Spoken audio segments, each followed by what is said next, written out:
السلام عليكم حبايبنا، عاملين ايه؟ يا رب ان شاء الله تكونوا بخير وفي احسن حال. جبت لك النهارده عربيتين. لو انت صاحب شركه او عندك مشروع الخاص وعايز عربيه تكون صندوق، تكون جاهزه للشغل على طول، مش هتصرف، مش هتتعب نفسك. عربيتين 2012.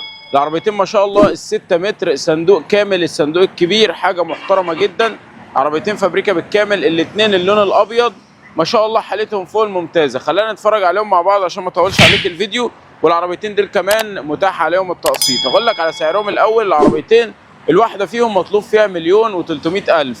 العربيتين متاح عليهم التقسيط عادي، تقدر تدفع تلت حق العربيه وتقسط التلت بتاعها لفتره بتوصل معاك ل5 سنين باقل فايده في مصر ان شاء الله، من معرض الحاج ياسر الشخيبي، موجود على طريق شبين الكوم ووسنا. عربيتين ما شاء الله حالتهم فوق الممتازه، وزي ما انت شايف كده حاولت ان انا اصور لك الاثنين مع بعض، عشان كان في حد قبل كده طلب مننا عربيات كريستاله. العربيات الكريستاله ما جبتلكش واحده، جبت لك اتنين ما شاء الله زي ما احنا شايفين، والاتنين في فيديو واحد. لما لقيتهم الاتنين نفس الشكل ونفس المواصفات وكمان نفس الموديل 2012، فقلت ناخدهم كلهم فيديو مع بعض عشان يبقى ايه يعني، اللي حابب ياخد واحده اوكي، اللي حابب يشتري الاتنين يبقى الاتنين ان شاء الله متاحين هنا في المعرض، وزي ما قلت لك متاح عليهم التقسيط. لكن ما تنساش دعمك لينا بلايك جميل من ايديك الحلوه، واشتراك في القناه عشان شرف كبير جدا ليا انضمام حضرتك معانا في القناه. هحاول اقرب لك الكادر شويه كده عشان نعمل زوم على عربيه منهم، نبص على التفاصيل بتاعتها والواجهه الاماميه كده في السريع، بعد كده نشوف الجنب بتاع العربيه. يلا بينا عشان ما اطولش عليك. خليني اقول لك على تفاصيل العربيه دي، والثانيه نفس الشده بالظبط ونفس المواصفات، كل حاجه هي العربيتين واحد بالظبط ما شاء الله. هقول لك على التفاصيل دي في السريع كده. في الواجهه الاماميه عندنا هنا الاكسدام ما شاء الله معمول من الاستانلس وحديد، حاجه محترمه عشان تستحمل معاك الصدمات.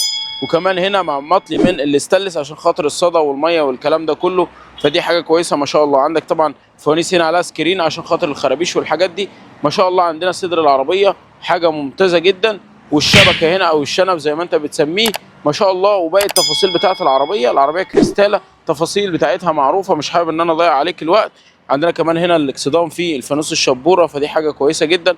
العربيه فيها رخصه تقريبا 5 شهور او 6 شهور، برضه هتاخد تشتغل مش هتصرف على طول. وطبعا الصندوق والشاسيه الطويل مظبوط على الرخصه عشان ما تتعبش نفسك مع المرور والكلام ده. العربيتين حالتهم فوق الممتازه، نفس التفاصيل بالظبط.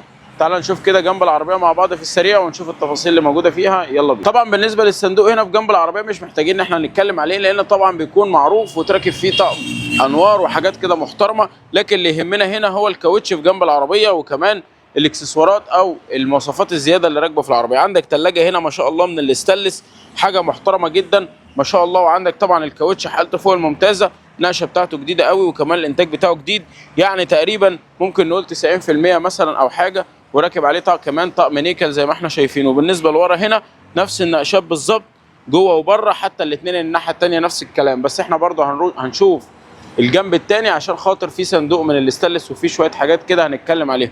كمان عندك هنا غطا البطاريه برضه معمول من الاستانلس، وغطا الفلتر بتاع الهواء معمول برضو من الاستانلس، فدي ما شاء الله حاجه محترمه. تعالى دلوقتي اما نشوف الجنب الثاني للعربيه ونشوف الاكسسوارات اللي راكبه فيه. يلا بينا. بالنسبه للجنب بقى من الناحيه الثانيه هنا ما شاء الله زي ما احنا شايفين راكب فيها تانك كبير جدا تقريبا 500 لتر، فدي حاجه كويسه عشان السفر والكلام ده، ما تحتاجش كل شويه ان انت تمون، او لو انت ماشي في طريق صحراء مثلا ما فيهوش بنزين الكلام ده.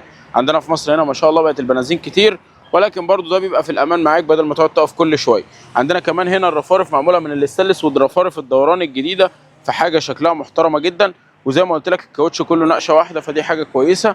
عندنا كمان هنا في صندوق للعده مساحته تقريبا متر او عرضه متر تقريبا، فدي حاجه كويسه طبعا عشان يشيل معاك كل حاجه. عندنا طبعا هنا في نواكل راكبه على العتبه بتاعه الباب، فدي حاجه محترمه جدا. تعال نشوف بقى العربيتين كده من ورا مع بعض في السريع. يلا بينا. ما شاء الله زي ما احنا شايفين كده بالنسبه للظهر بتاع العربيتين واحد تقريبا، ولكن هنا اللون الابيض وهنا اللون البرتقاني. طبعا الالوان دي مش هنختلف فيها، انت ممكن تحط اللوجو الخاص بالشركه بتاعتك او اي حاجه انت حابب تسيبهم كده، دي بتاعتك انت. عندنا طبعا اكسدامات هنا من الحديد، الشكل الفلات الجديد اللي هو بيكون ستريت واحد او لاين واحد، جميل زي ما احنا شايفين ما شاء الله. عندك الفوانيس كمان التعديل، بحاول اشرح لك هنا وهنا عشان يبقى في تداخل كده.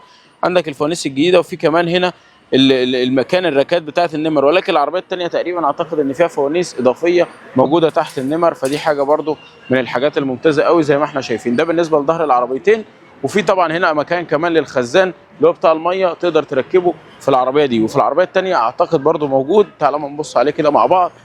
هنا في برضو هنا مكان الافزان اللي هي بتاعت الخزان دي، ولكن الخزانات مش موجوده، تقدر برضو انت وتركب على طول الخزان بتاع الميه عشان السفر والكلام ده. ده بالنسبه للعربيتين من الظهر. تعال نبص بقى على الكابينه بتاعتهم كده في السريع. طبعا راكب فيها فرش وفيها سروجه، والعربيه حالتها فوق الممتازه قوي. تعال اما نشوف، يلا بينا. طيب خلينا نشوف كده الباب بتاع العربيه. ما شاء الله راكب هنا شماسات بتاعه الازاز زي ما احنا شايفين، وعندنا الباب من الداخل نفس التفاصيل بالظبط في العربيتين. هنا عندك طبعا متغيرين ازاز كهرباء، فدي حاجه ممتازه. عندك الفرش والسروجه ما شاء الله، وحاله الكابينه من الداخل زي ما احنا شايفين كده. كمان عندك هنا السقف برضو معمول من الجلد، عليه كسوه، حاجه محترمه. وعندك طبعا فرشه للتابلو زي ما احنا شايفين. وعندنا طبعا هنا في كاسيت ما شاء الله. وعندك طبعا المخارج اللي معروفه اللي موجوده في العربيه دي. بالنسبه لحاله العربيه الاولانيه زي ما احنا شايفين كده ما شاء الله. تعال نبص برضو على الثانيه في السريع كده، نفس التفاصيل هنا، بس دي ما فيهاش شماسه ولكن فيها قطع من الجلد معموله داخلي، شماسه برضو ولكن من الكسوه الجلد ما شاء الله. هنا عندك زي ما قلت لك الاوكر، ما فيش زراير الكهرباء. ده بالنسبه لحاله الفرش بتاع العربيه الثانيه زي ما احنا شايفين. وده بالنسبه لحاله الكابينه من الداخل ما شاء الله. عندك برضو الفرش هنا معمول من الجلد زي ما احنا شايفين، ولكن اعتقد ده اللي بينزل فيها.